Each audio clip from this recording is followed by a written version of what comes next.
Rolling here. So this is a what to do series, maybe. I don't really know, but I've been in digital social marketing for 6 years-ish. 2015 was when I started dipping my feet into it.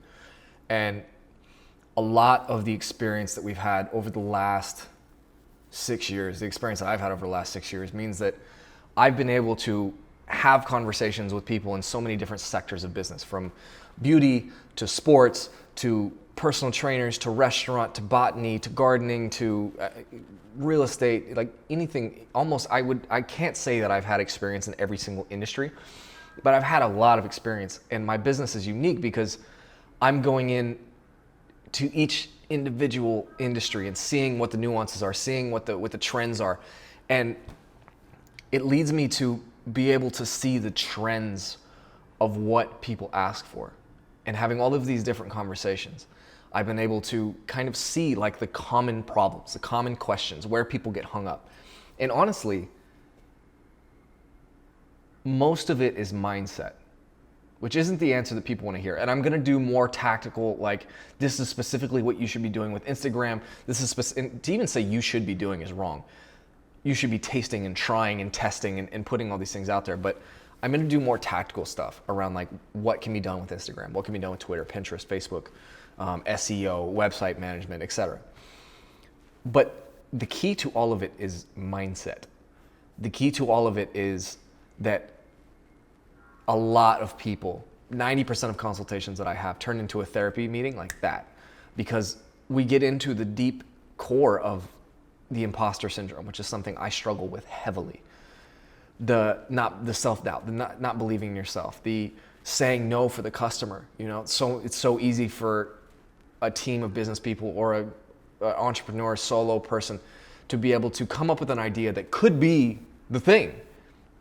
And then in their head, they say no for the customer. Everything comes down to mindset. Everything comes down to trying to figure out how to get this thing to work, because until you do it, you don't know if it's possible. Until you run the ad, until you ask the person.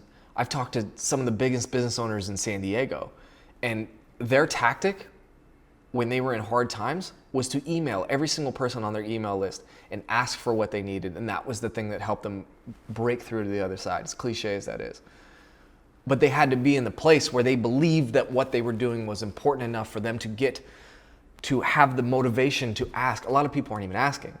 I've sat with nonprofits that are doing really incredible work. I've sat with for-profits that are doing it with really incredible work, and they'll have a new goal. And the first thing that I go to is like, well, how many people have you asked? Have you pinged your email list? Have you sent personal messages to everybody in your Facebook Messenger, to everybody on your personal email list, and said, hey, this is where I'm trying to go with this, and this is what I need? And they'll say no. And I'll say, okay, well, let's try that. And they won't try it because people are just scared to ask. They're scared that somebody else is going to say no, so they say no for them. They'll find ways to defeat their idea before they've even put it out there because if they defeat it in their head, that they never actually have to try it.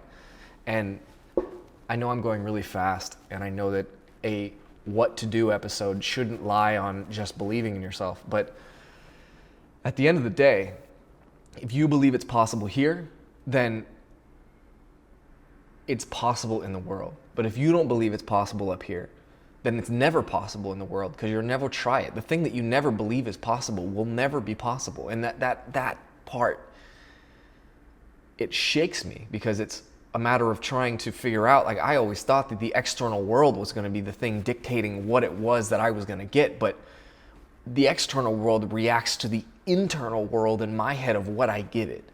And if I walk into that meeting, or I write that email, or I write that DM with the intention, or at least the trying to believe that what I want is possible, then it is possible. It may not happen, but it is possible. But if I write that email with the belief that it will never happen, it won't happen. Social media, digital marketing, all of it is human communication. It's no different. It is different, but it's no different than me talking to the person on the street corner, or me having the coffee meeting with the client that I want to land. And thinking about social media and everything through that sphere how can you be putting something out there that you believe is possible? Or if you don't believe it's possible, how do you know? One of my favorite things that I picked up through the hundreds of hours of books and podcasts that I've read is doing this thing called the Let's Find Out game. It's a game. If you have a proposal of, can we double our sales goal? Can I build this business? Can I hire 6 more people? Can I open a new location? Whatever your sales goal may be, how can you play the Let's Find Out game instead of doing that and then thinking and then thinking and then not doing? How can you say, I want to double my sales goal? Okay, well, let's find out if you can do that. Because at least if you do the things to like try to go and find out if you can do it, then at least it's possible. And you can say, well, let's find out. What wasn't possible here. Okay, but you learned all that along the way. The first thing to figure out in the What to Do series is to figure out why or why not you do or don't believe in the thing that you're scared of or the thing that you're not scared of. And what I mean by that is, if there's a goal, if there's something you feel like you need to be doing, figure out if it's this thing that's stopping you from trying to do it. Fear of failure, fear of rejection, fear of judgment. What is the thing that's stopping you from doing the thing that you think you need to do? It all begins with mindset.